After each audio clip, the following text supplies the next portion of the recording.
Hey, irresponsible people, welcome back to another random topic for today. Today we're going to be covering, without capitalism, there'd be less medical advancement. This is going to cover some arguments I've heard from the opposition. Let's try to unpack everything. Look, capitalism is like fuel for medical progress. Picture yourself as a scientist with a crazy idea for a new cancer drug. In a capitalist system, you're not just dreaming about what you can do for people, but you have an incentive which pays off chasing you when you succeed. Companies like Pfizer and Moderna drop billions on R&D because of a hit drug. Like the COVID vaccines did bring in insane returns in 2021, global pharma revenue topped $1 trillion. That kind of money pulls in investors, the best brains, and cutting-edge technology. Patents are extremely important to your right to work. For those temporary monopolies, let companies recover their massive upfront cost, sometimes $2 billion per drug. Without the profit motive, who's paying for those laboratories? Nobody's writing checks for fun, and competition, it's brutal but effective. Firms race to make drugs better, faster, cheaper. For how statins, a class of medications used to lower cholesterol levels in the blood, went from pricey to pennies over time. Take away capitalism and you're left with ideas stuck in a drawer, no fuel to make them real. Now, I know some of you are already firing back in your heads. Hold on. What about Soviet systems? Didn't they do big things? Totally fair. Let's talk about some. The Soviet Union was no slosh. They pioneered bacteriophage therapy for infections in the 1940s, pulled off the first coronary transplant in 1931, and even set up early blood banks. That's awesome. But here's the thing, by the 1980s, their system was falling apart. No competition meant no pressure to innovate consistently. Hospitals faced shortages, technologies got outdated, and patients were stuck with crumbling care. Compare that to the capitalist countries like the United States, now pumping out 450 new FDA-approved drugs every year. The constant grind of markets keeps the wheels turning, while centralized planning often stalls out. Then you've got Cuba, which is like the underdog champ of healthcare. They built Simivax, a lung cancer vaccine, and became the first country to eliminate mother-to-child HIV and syphilis transmission in 2015. All on a budget, prioritizing people over profit. That's impressive, no doubt. But when we dig deeper, Cuba finds its system by exploiting doctors and biotech to capitalist markets for cash. Without that revenue, their innovations would grind to a halt. Capitalism's global market gives small players like Cuba the ability to scale up, and sometimes quickly. Imagine if they had private venture capital flooding in. They'd be a powerhouse. Instead, they're limited by resources, leaning on capitalist systems to keep the lights on. Now, let's talk about the altruism enough crowd. You've got people like Jonas Salk, who didn't patent the polio vaccine in the 1950s because he wanted to save lives, not make loads of money. Respectful. Universities and nonprofits crank out breakthroughs like CRISPR without chasing dollars. But the reality check is that Salk's work was funded by capitalist philanthropy, the March of Dimes, a nonprofit organization founded by Franklin D. Roosevelt in 1938 to combat polio. Raised millions from everyday Americans donating dimes, literally. That's capitalism's engine at work, funneling private wealth into public good.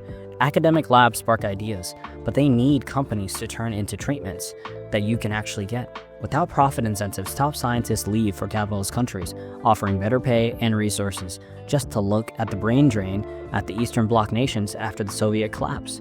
Money talks, talent follows. Another big counterargument, capitalism skips over unprofitable problems.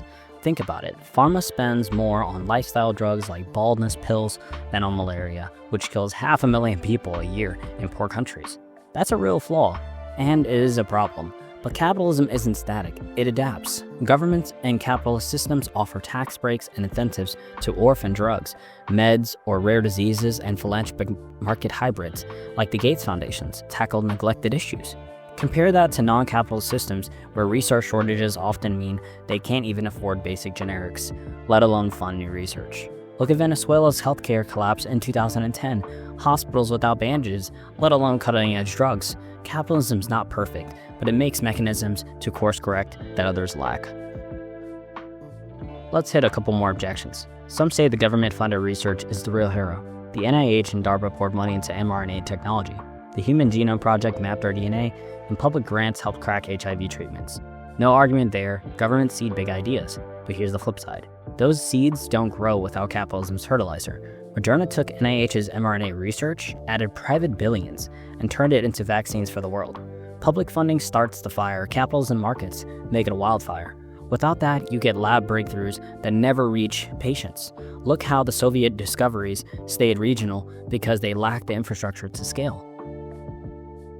What about wartime or crisis-driven progress? War II gave us penicillin, a treatment to help bacterial infections, mass production, and radiation therapy spin-offs, all driven by state urgency, not profit. Global efforts like the WHO smallpox eradication in 1979 leaned on corporation, not competition. True, but wars and crisis mimic capitalism's high-stake pressures that are just temporary.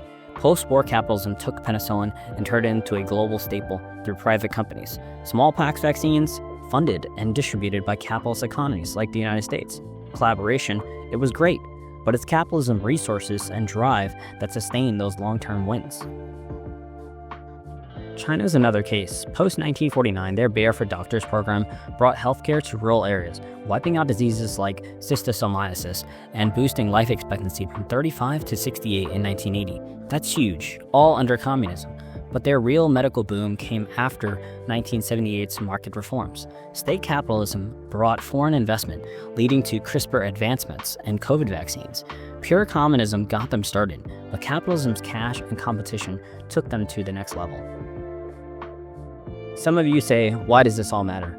Because capitalism's incentives have transformed our lives. In 1900, global life expectancy was 31 years. Brutal.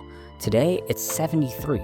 And that's largely thanks to capitalism's driven medical leaps. Antibiotics, vaccines, biotech.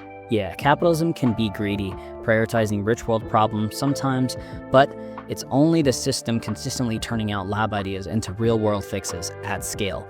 Without it, we'd be stuck in slow motion, waiting for bureaucrats and goodwill to catch up. Anyway, guys, that's my unfiltered truth. Is capitalism the ultimate driver of medical progress, or is there another way? Let me know in the comments with your take. Let me know if you like this type of content. Subscribe for more random topics. See you guys later. Bye.